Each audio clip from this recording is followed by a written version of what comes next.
प्रतीक sir, sir आपका mic on नहीं है।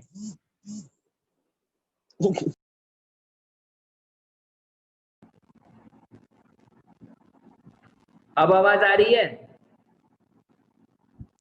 Yes sir, yes sir. ठीक है, तो एक बार शॉर्ट में फिर से बता दे रहा हूँ। हम कर रहे हैं क्वेश्चन नंबर 8, एक्सरसाइज 7.2 का क्वेश्चन नंबर 8 हम सॉल्व कर रहे हैं, जिसमें आपको ए दिया है -2, -2, बी दिया है 2, -4 और आपको पी एक पॉइंट दिया है ए बी पे। पी के बारे में ये कहा गया है कि जो AP अपॉन AB है वो है 3/7, ये गिवन दिया गया है। ठीक है, अब आपको यहाँ पर P के कोऑर्डिनेट्स ढूंढने हैं। P के कोऑर्डिनेट्स कैसे ढूंढोगे? AB को आपने लिखा AP plus PB, AP plus PB लिखा आपने, फिर एलसीएम को ब्रेक किया तो ये AP अपॉन AP 1 आ गया, 1 जाके यहाँ माइनस हो जाएगा 7/3 से, और आपको दे देगा PB अपॉन AP 4/3। PB 4 है और AP 3 है, यानी M और N आ गया। अब आप सीधा सेक्शन फॉर्मूला अप्लाई कीजिए, X जो कि क्या है mx2 plus nx1 upon m plus n। x equals to m की वैल्यू 3 है, x की वैल्यू 2, n की वैल्यू 4 है, x1 की वैल्यू -2 अपॉन 3 प्लस 4। तो x की वैल्यू हो गई 3 to the 6 -4 to the 8 upon 3, 4 आ गया आपका 7, तो ये हो जाएगा -2/7, x की वैल्यू आ गई। वैसे ही आप y के लिए भी फॉर्मूला लगाइए, section formula my2 plus ny1 upon m plus n। तो m की वैल्यू है 3, y की वैल्यू है -4 प्लस n की वैल्यू है 4, y1 की वैल्यू है -2 डिवाइडेड बाय 3 प्लस 4, तो ये भी आपका y आ जाएगा -12 -6 अपॉन 7, y इक्वल्स टू -18/7। ये आपका y आ गया, ये आपका x आ गया, यानी आपको p के कोऑर्डिनेट्स मिल गए -2/7, -18/7। ये आपको p के कोऑर्डिनेट्स मिल गए।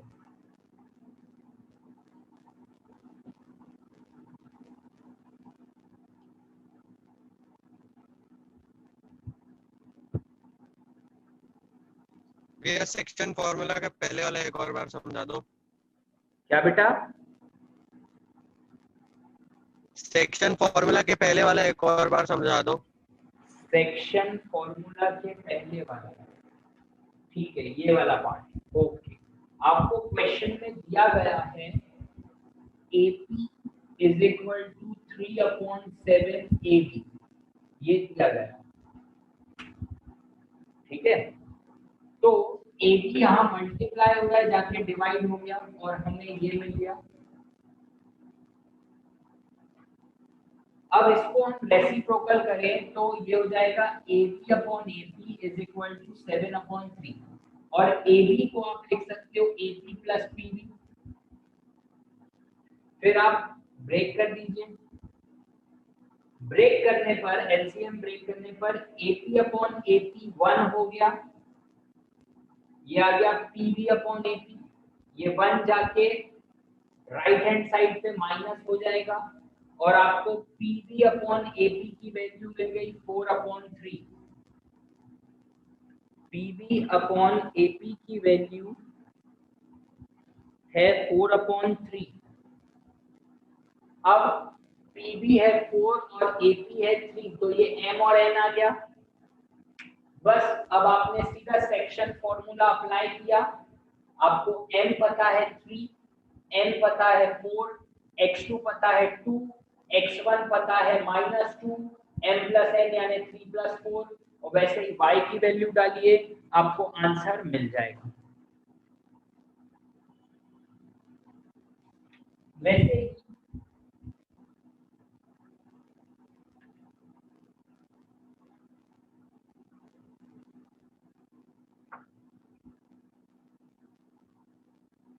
एक क्वेश्चन एक्सरसाइज 7.2 में जो आपको दिया गया है,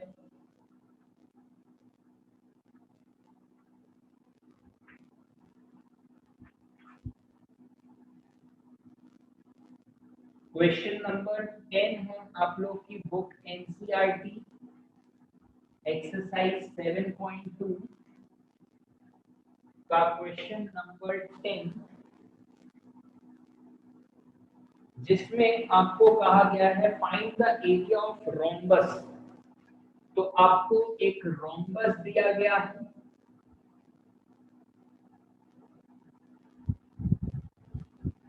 एक रोम्बस दे दिया गया है।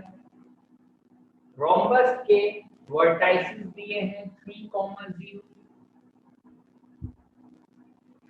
4, 5,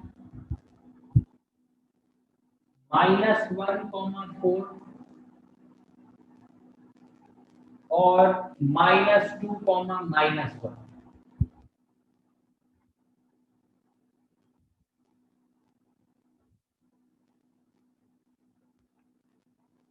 हमें बोला गया है find the area of rhombus. याद रखिएगा एरिया ऑफ रोम्बस का फॉर्मूला होता है half into diagonal 1 plus diagonal 2। ये फॉर्मूला आपने छोटी क्लासेस में पढ़ा है, 8th में आई थिंक पढ़ा होगा आपने।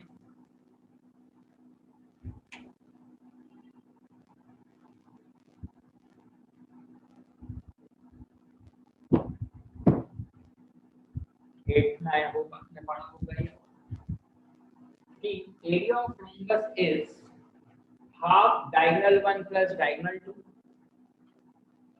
तो जो डायगोनल 1 है दैट इज AC,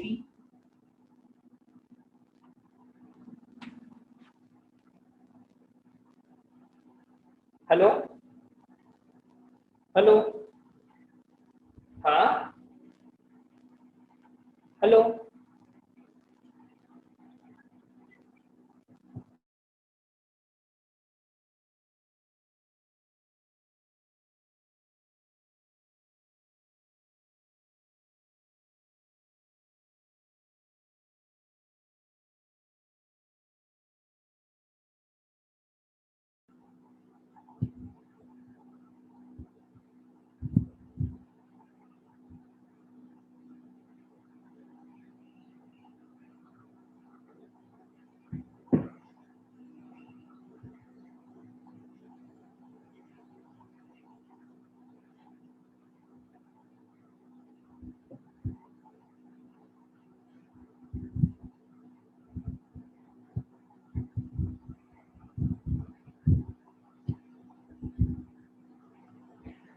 चलिए तो आगे बढ़ते हैं। यहाँ पर डायगोनल 1 यानी कि AC, जिसका आप डिस्टेंस ढूंढ सकते हैं।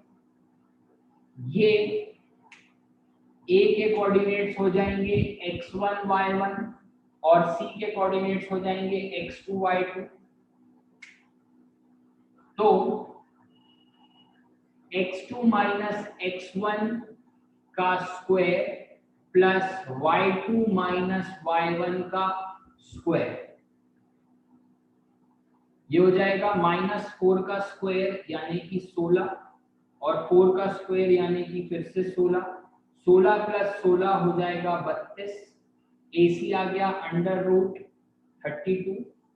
32 के अगर आप फैक्टर्स निकालोगे 2 16 जा, 2 8 जा, 2 4 जा, 2 2 जा, 2 1 जा, तो आप देखेंगे कि यहाँ पर 2 into 2 into 2 into 2 into 2 5 बार आ रहा है, जिसमें से 2 2 के पेयर बाहर आ जाएंगे 4 √2। ये आपका डायगोनल 1 यानी AC आ गया। इसी तरीके से आप डायगोनल 2 ढूंढेंगे जो कि है BD। इसमें भी आप अप्लाई करेंगे डिस्टेंस फॉर्मूला, ये आपका x1 y1, ये आपका x2 y2, फिर से -2 -4 का स्क्वायर प्लस -1 -5 का स्क्वायर अंडर रूट, ये हो जाएगा -6 का स्क्वायर जो कि क्या हो जाएगा 36, और ये भी हो जाएगा 36 प्लस 36 72 रूट 72।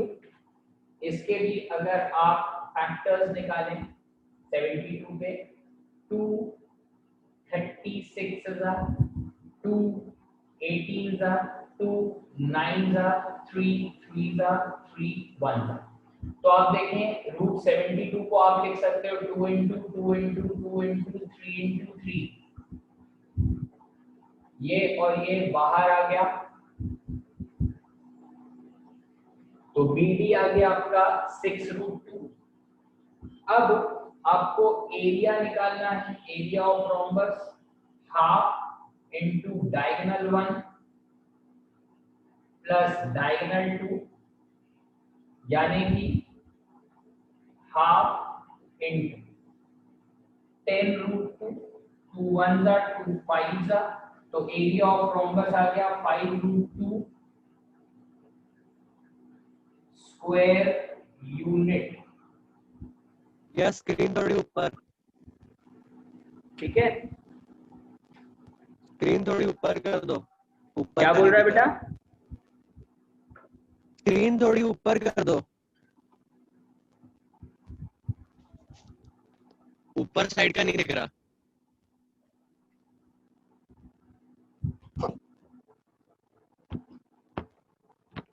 अब ठीक है? हाँ अब ठीक है, अब ठीक है। हाँ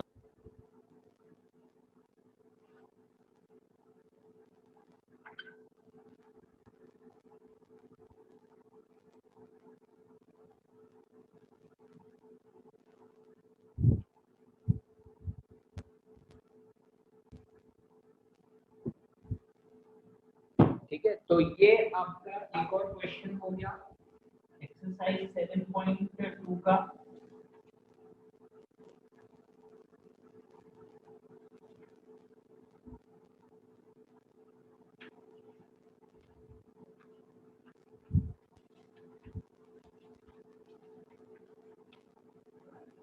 अब आपकी एक एक्सरसाइज 7.3 है जिसमें 7.3 is totally based on area of triangle वाला फॉर्मूला।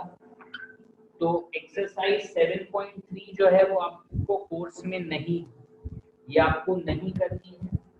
एक्सरसाइज 7.3 आपको नहीं करनी है, आपको बस एक्सरसाइज 7.1 और 7.2 कंप्लीट करनी है। इसके अलावा आपको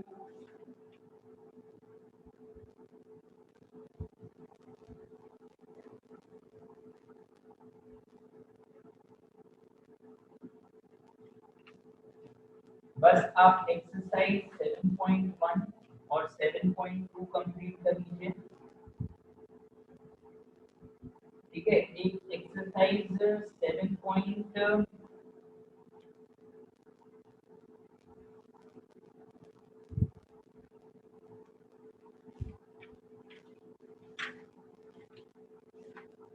ठीक है, तो आपको बस ये दो एक्सरसाइजेस करनी है, एक्सरसाइज 7.1 और एक्सरसाइज 7.2 ये कंप्लीट कर लेनी है। आप ये दोनों एक्सरसाइज कंप्लीट करें और इसमें अगर कोई भी डाउट होता है तो आप मुझसे पूछ सकते हैं। इसमें जो मुझे लग रहा था कि टफ क्वेश्चंस हैं आपसे नहीं बनेंगे वो मैंने आपको करा दिए हैं। ऐसे ही अगर एक्सरसाइज 7.1 में कोई टफ आपको लग रहा है तो आप बता सकते हैं, तो मैं वो करा दूंगा।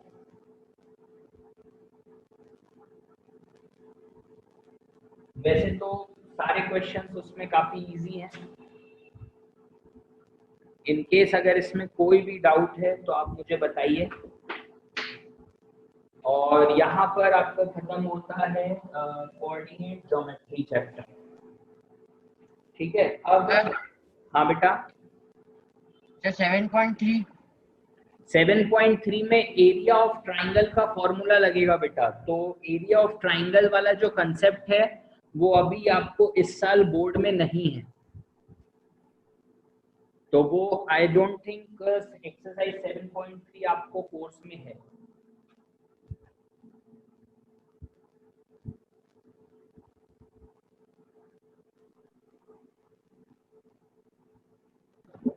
सर और 7.4 7.4 ऑप्शनल है बेटा, ओके सर ओके है ना। 7.4 आपकी ऑप्शनल है, तो बस आपको एक्सरसाइज 7.1 और 7.2 ही करनी है, ठीक है। अब देखो नेक्स्ट क्लास से अपन स्टार्ट कर सकते हैं ट्रिग्नोमेट्री, या फिर जो चैप्टर आप बोलेंगे ग्रुप में आप डिसाइड कर सकते हो वो चैप्टर अपन स्टार्ट कर लेंगे। सर केमिस्ट्री कर लेते हैं। केमिस्ट्री करना सर है। Light light no sir light light क्या लाइट लाइट? सर वो लाइट वाला फिजिक्स